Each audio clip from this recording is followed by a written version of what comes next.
Hey, I'm Angel, and let's talk about Battle of the Sexes. Came out in 2017 by the directors who brought you Little Miss Sunshine and Ruby Sparks, which makes a lot of sense when you watch the movie. You're like, I see that little sunshine. It's the story of Billie Jean King, bad girl versus Bobby Riggs. Not so great. It's about tennis, feminism, equality of the sexes, wage gaps. I really didn't hear much about the movie, but I was pulled in when I heard Steve Carell was starring in it alongside Emma Stone. Steve Carell I worship because of The Office, the US version, and he can do no harm in my eyes, except that Foxtail movie or Fox something. Anyways. And Emma Stone, I consistently love her in everything she does, so I was eager to see them do something else. Now, we are dealing with a biographical movie this time, which means they are depicting real people, which means it's not gonna be them making artistic choices. They're going to try to actually emulate someone else, which usually comes off rigid or awkward or weird or just like, this just doesn't fit this character you're trying to play and you. And I know as an actor, it doesn't click. But here it did. I have to say, Emma Stone did a fantastic job. She was very believable. I don't know Billie Jean King in real life, so I can't say, yeah, that was Billie Jean. Not my lover, but no, she's just a girl. But she did do a good job of recreating that kind of 60s, 70s way of talking that, yeah, I just think we're gonna play a game and put the balls where the mouth is. Why am I trying? I'm terrible at this. Steve Carell did a good job, I guess, at portraying a character that is, on one hand, detestable, but also kind of peculiar. The sexism seems to be just a tool to get fame and attention. An attention-deprived, hungry, impulsive person who has a lot of issues that need to be dealt with, and a therapist that is terrible. I have to say it. Billie Jean King is also depicted, like most great men of history, as a complicated woman, you know. She has a lover, she's a female lover, so there's also that dynamic that comes into play. She's not just a feminist, she's also a closeted lesbian or bisexual, I don't know. But they don't really focus on that so much. Well, it's hard to say. It's like the movie doesn't really want to make it about that, and she doesn't really want to be seen as a lesbian, nor does she really embrace the, like, yes, I'm a lesbian, but I'm hiding it. It's kind of like she doesn't really know who she is. But her stylist, Ted, played by Alan Cumming, which to me is just Eli from The Good Wife, he seems to be so, like, noble in the sense, like,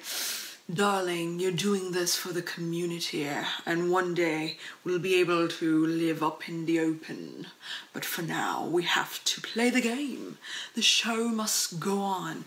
And it feels like he's making this a bigger deal than she is. She's just like, nah, I just want to get paid what the men are getting paid for the same amount of work I'm putting into this tennis game, yo.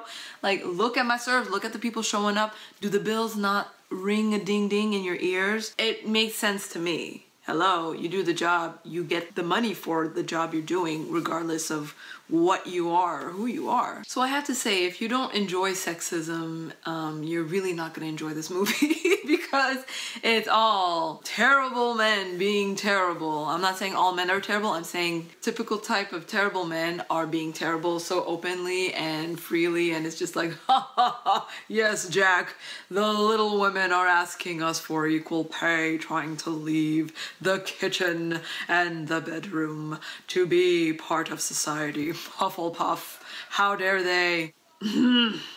It's uncomfortable in a, I can't. Maybe that's how things were and I'm way too current.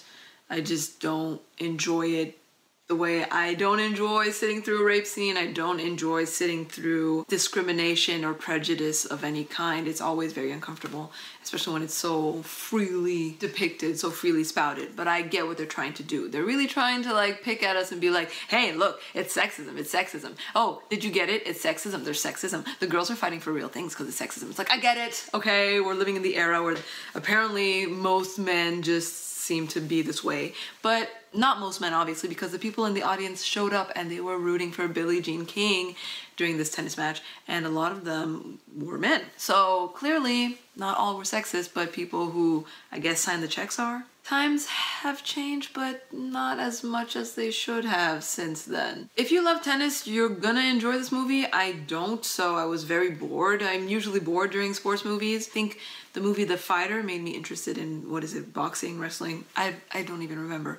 But it did a good job of creating stakes and making the match seem relevant and interesting to whoever you are. It made it more about the characters. But here, I don't know. It was still tennis to me, and it was ha! Ha! Pa! Pa! Pa! Pa! Meh. Just anticlimactic to me, but I can appreciate what this game means to Billie Jean King, to the industry, to tennis, to feminism. It was bigger than them, and I can appreciate that, and I understood that. She is clearly a remarkable woman, so give her her flowers, give her her things. She deserves it. I also have to say that it was kind of weird them showing, I mean, they had to, it was accurate, them showing Bobby Riggs' character as fueling up on all these pills and vitamins before the game. I don't know if they were trying to suggest that he was on steroids or some kind of performance-enhancing drugs, so it would be in his advantage. But to me, it kind of just justified why he lost, in the sense that his immune system and his health was compromised because of all the medication he was taking. So maybe it was my personal interpretation, but I felt like it actually hurt his case because it made it look like, oh, he just lost because he actually wasn't doing the right things to be in shape. But if he was in tip-top shape, he would have beat her, and thus, ergo, men beat women and everything, blah, blah, blah. Maybe I'm reading way too much into it. It's something that crossed my mind. I think the recreation of the styling was done amazingly well, because I think that the end, they were actually showing the tennis match. And during the match, I kept thinking, wow, how did they get Steve Carell and Emma Stone to recreate this choreography, like, perfectly hit the ball? Is it CGI? Like, how are they doing this? Because it looked so much like Emma Stone. Well, it zoomed out, but still, it looks like Emma Stone and not so much Steve Carell. After a while, I was like, you fool. It must be the real match, obviously. And then they would just intersperse moments of them like walking with the racket and just tired and breathing. So you're like, oh, okay, let's brain connect actor to character. So overall, like I said, if you can sit through sexism, go for it. If you enjoy tennis, sure, watch the movie. If you like seeing biography pieces, this is a fair one in that it does depict the positive and negative of each character. So it was well-rounded in that sense.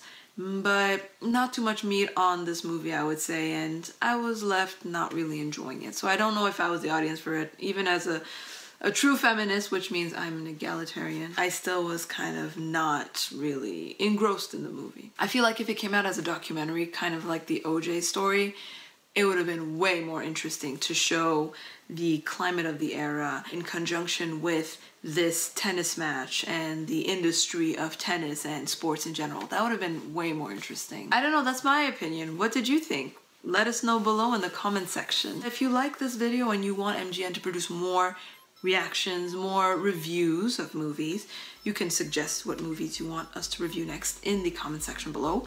You can also like, so we know that we're on the right path. Like this video and subscribe to Music Game News if you haven't already. Thank you so much for watching. M Angel signing off. Cheers. Love.